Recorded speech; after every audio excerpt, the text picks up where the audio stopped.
Good morning. Today on Spotlight, getting Metro Detroit ready for a world-class ballet company that will take center stage at the beautiful and historic Detroit Opera House.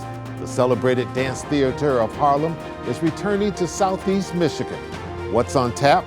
We'll ask my guest, Anna Glass, a native Michigander who is now the seasoned executive director of the New York-based dance troupe. And later on our Sunday morning program, a brief look at the upcoming November 4th general election. It's Sunday, November the 2nd. I'm Chuck Stokes, and this is Spotlight.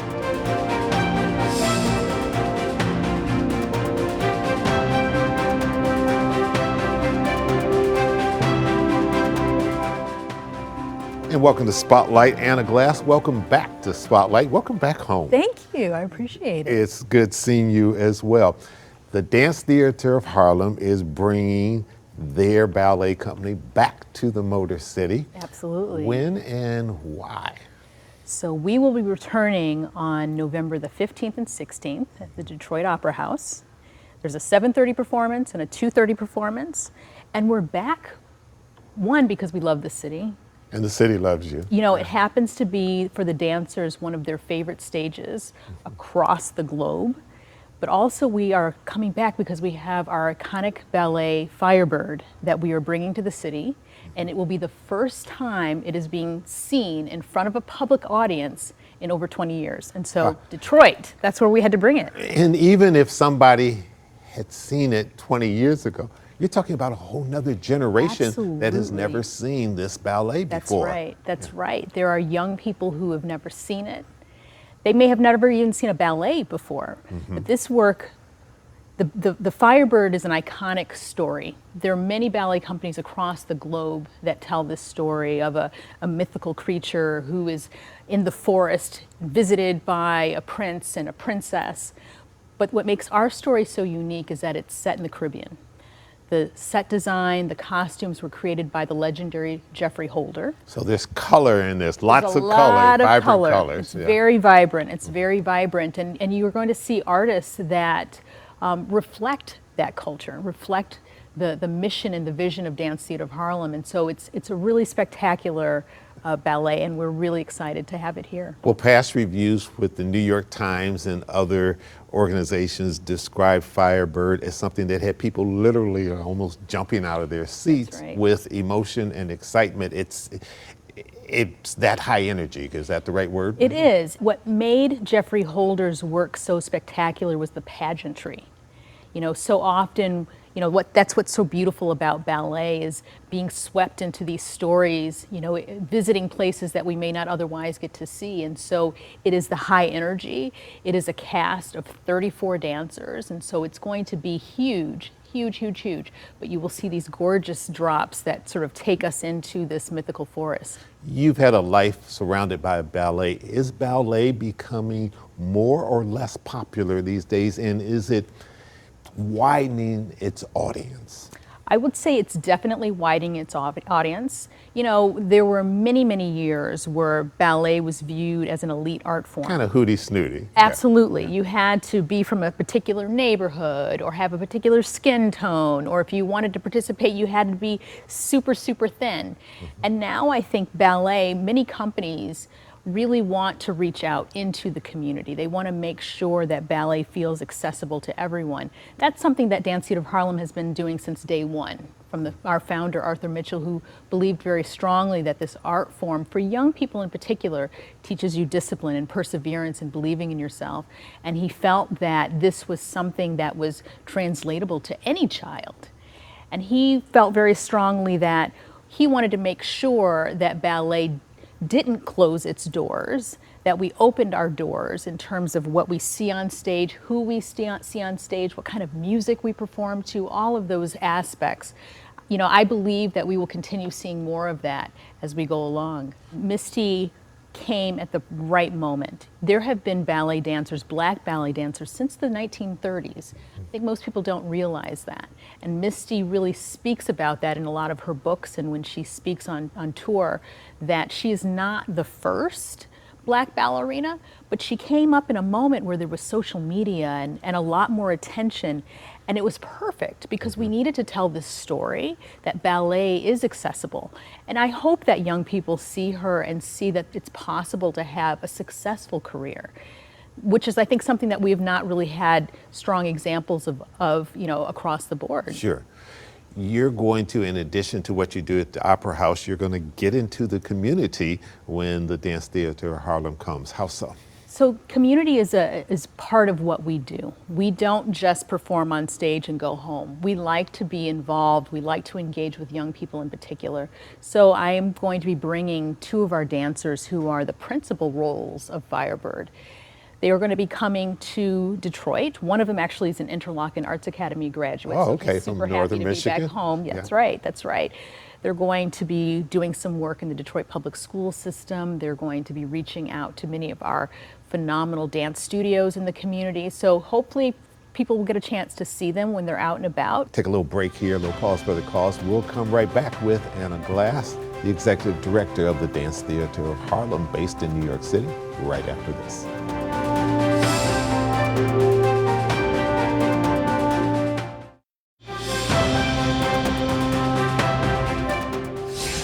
Your upbringing is here. Talk a little bit about that and what, through your example, are opportunities for young people today in the arts-related fields. So I grew up in Saginaw, Michigan, and my family moved down to the Detroit area some years later, but I started out as a dancer. I loved to dance. I went to Interlochen Arts Academy for high school as well. And what I found about dance is, as Mr. Mitchell described as well, is that I gravitated towards the discipline. When you are doing ballet, the art form of ballet, and anyone who has taken a ballet class, there are a specific routine that we do at the bar. There are pliés and tendus, and you find yourself getting better and better at doing these what seemingly are simple gestures. And what's interesting and important about that for young people is learning how to stick with something. You don't become a Misty Copeland overnight. It takes years and years and years of practice. And that's something that, right now our kids are on devices, they're seeing social media all the time, right? And they're sort of given this idea that you can become a star overnight. They're not really shown the work that it takes behind the scenes to actually get to a place of success. And so that's something that I love about dance in particular, but the arts especially, that it gives you the opportunity to understand what it means to work towards something. Yeah. Is it becoming increasingly difficult to keep these arts-related companies in the black because so many organizations are cutting back on funding for them, and institutions and our schools are not funding them the way they used to? What are the challenges for you which relate to the average person who may want to pursue something like this? Well, we have limited resources, right? And it requires us to sometimes think creatively to support those resources. Oftentimes we will see that the first cut, in a budget for a school system or the government is the arts. Sometimes it's believed that it is not useful, that it's not important. And that isn't to say that the other areas of our society aren't as important, but the arts are a particular type of importance, but they do get cut. And when we see that these things are happening at the school level, we're not developing young people who can turn into art supporters. They don't know the importance of the arts. And so when you don't have people at the youngest age understanding the importance of the arts and not translating into art supporters, then you see the reduction of resources, the reduction of grants and gifts and support donations, because people aren't really understanding, oh, I need to support that. And so we do see that sort of strain that's happening. I think there's an opportunity, though, for many of us that are in the arts to bring people closer to us, to really explain why we are relevant, why we are important, particularly in moments like now where we do see so much constraint happening with respect to people's daily lives and making choices about, do I put my child in an arts program or do I do something else? You're going to other cities with this, but only a select number of cities and then back to Detroit. Talk about where else you're going. That's right. So we will be in Paris. We'll be in New York. We'll also be in Norfolk, Virginia. We don't discriminate. We can be in the biggest cities and the smallest cities. Because you never know where the talent's coming from. You never know. But what makes Detroit special, and the reason why we decided to have the first look of the ballet happen here, is Detroit's home for us. Mr. Mitchell always felt that if we had a second home, Detroit would be where we would have our second home. We wanted to have the opportunity to bring the ballet, which hasn't been seen in over 20 years, to a community that we knew loved us, that we loved them. This is a community that really is built on innovation and resilience, and that describes Dance Theater of Harlem perfectly. Also, and I think most people don't realize this, but Detroit was the first city to have dance education in the public school system. Across the country. It started here in Detroit, and it was the prototype for other cities across the country. And so when you have such rich history, such a rich legacy, of course you want to bring a ballet of this importance here. Yeah, and we should also mention that I think on one of the days that you're going to be here in middle of November, the fraternities and sororities are going to be very involved in helping to get people down there and the support the Dance Theater of Harlem. That's right. That's absolutely right. They're an important part of our community, and we're really happy to have their support. All right, get another little break in here. We'll come right back and we'll do a final segment right after this.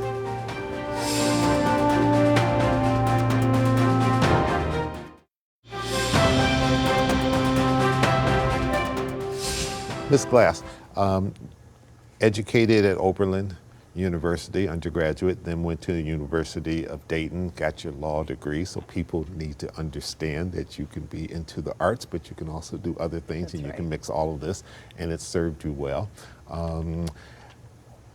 But your heart, I guess, was in the arts, because I don't see you in and out of those courtrooms, right?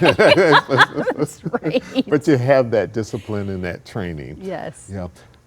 But that obviously has served you well, because talk a little bit about how you basically turned the Dance Theater of Harlem around in a difficult time and got it back on its feet, so to speak. Yes, so I've had a pretty extensive career. I have done pretty much every role that you could possibly do in arts. I was a dancer, I was a booking agent, I was a presenter. And when I was asked to come to Dance Theater of Harlem, they were struggling. The organization was struggling financially. And I had never run a ballet organization, let alone a dance organization, ever. But what I did in that moment was pull a lot of the experience that I did have to really inform how I approached turning the organization around. I've been a creative producer, and when you are in challenged moments financially, it takes a lot of creativity to figure out how you're going to make your way through.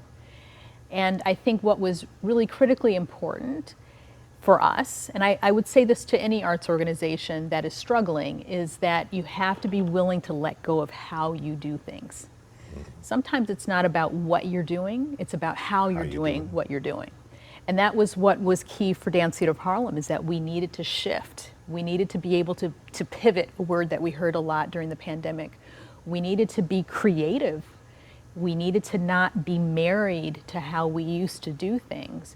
And when you allow yourself to be freed up from that, a whole host of options come before you. And so I'm very proud of where we are right now. You know, when I came to the organization, we were robbing Peter to pay Paul, to use a phrase from the South. And now we are an institution with an $18 million endowment. I'd like to have far more than that, and I am moving forward. There's never enough, but I'm extremely proud in a very short period of time that we've gone from having very little to having so much more. I assume that you faced racial inequities in ballet. Yes. How have you and your dance organization dealt with that? I tell my team that we run our own race. We stay in our lane, that we don't look at what other organizations are doing or what we're hearing, that we stay focused on our mission, that we work together as a team, that we make sure that we are in communication with one another, that we hold each other up, because a lot of that is just noise. You know, we're a 57-year-old institution. We're not going anywhere, and we're not changing who we are. And so while there have been individuals who may have said, well, I don't believe that there should be a company like yours. We should have just ballet companies with diverse dancers. Yes. And there is a place for an organization like Dance Theater of Harlem that is rooted in Black culture, that is rooted in the Harlem community. There's a place for us too, because while I would love to believe that we aren't dealing with discrimination, that we aren't dealing with the issues of our society, we are. The reality is that we are. And as long as those systems still exist, it is going to be important that Dance Theater of Harlem leads the way and shows the world what's possible. We have always had a diverse company. While people recognize us and believe that we are a Black ballet company, the truth of the matter is we're a ballet company, and we have had dancers and continue to have dancers of all races that want to be a part of this institution. What's the future for Anna Glass? Because you run this company, but you also have done other artistic things on the side. You've produced, you've written ballets, you've multi-talented. Thank you. I appreciate that. I appreciate that. You know, I still have some really big ideas for Dance Theater of Harlem. I'm still doing other work. I as I mentioned, was a creative producer. You lecture at Columbia University. I lecture at Columbia. In your spare time. In my spare time. I am working on a project right now for the legendary Carmen de Lavallade, and so I still love to stretch those muscles when I have the time. But right now, my focus is on Dance Theater of Harlem and on the artists of Dance Theater of Harlem, and really addressing some systemic issues that we are facing in New York City, but I would guess that they're facing it across the country. The cost of living, you know, how to survive as an artist in an expensive city. Housing is a major issue in New York City, and so these are some things that I actually am really excited to tackle for the organization, and hopefully we lead the way. Thank you so much for bringing the dance company back to Detroit. We know that there are going to be some free events that you talked about. Yes. People can also purchase tickets.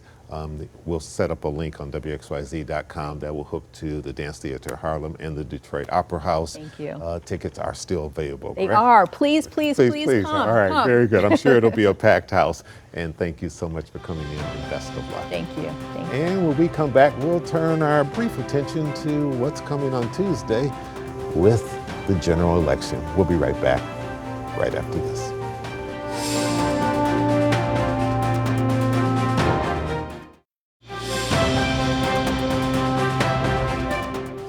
And finally today, if you haven't already cast your ballot, don't forget to vote in Tuesday's November 4th Michigan general election.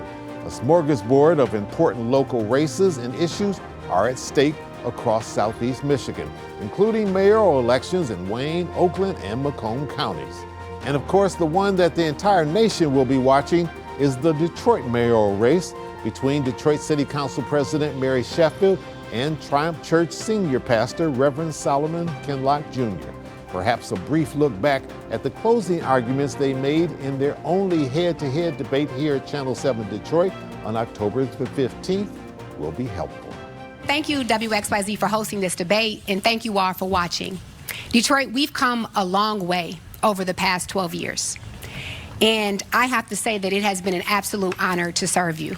I've been here with you, alongside you, listening and taking action whether it's in our streets, occupying the corners, connecting residents with resources, or standing against gun violence with families, or even creating policies like right to counsel that has kept families in their homes from eviction, or creating the neighborhood improvement fund that has turned blighted lots and dump sites into clean and green spaces, or creating the city's first ever tech startup fund and legacy business grants for our entrepreneurs and small businesses. We have accomplished so much, but I believe that our best days are still ahead of us. Together, we will ensure that opportunity reaches every neighborhood and every family of this city, and that housing is affordable, that our educational outcomes are improved, that our neighborhoods are walkable, vibrant, safe, and invested in, and that every Detroiter, no matter how they start or where they start, has an opportunity to thrive. That is the Detroit that I'm fighting for. Now, tonight we've heard from my opponent misinformation, divisiveness, and no specifics. And Detroit does deserve better. I'm Mary Sheffield. I hope to have your vote to finish the work that we started and build a Detroit that works for all of us. God bless you all, and thank you. All right. Reverend Kinlock, your 90 seconds. Detroit, we're at a crossroad tonight of opportunity and choice. And we got to make a decision. Do we go back, or do we stay where we are, or do we move forward?